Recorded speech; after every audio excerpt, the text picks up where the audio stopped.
But lenacapavir, which is the drug which we have talked about, it's not the first injectable, but it's only that this one is given once every 6 months, which is twice a year.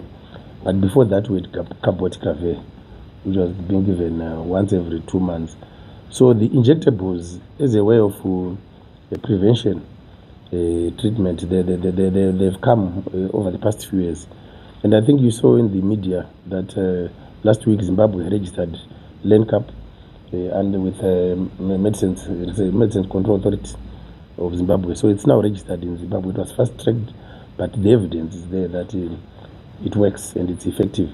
But the other thing which I need to clarify is that if it's going to be a national program, it's for the at-risk population, those who are at risk. And here we're talking about our usual, what we call key populations. Those are the ones, if we're going to have a national program, because it's not like it's cheap. It's not cheap.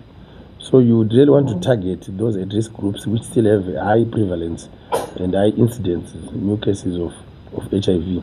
An example would be pregnant women. You know, you want pregnant women to, as part of the prevention of mother-to-child transmission.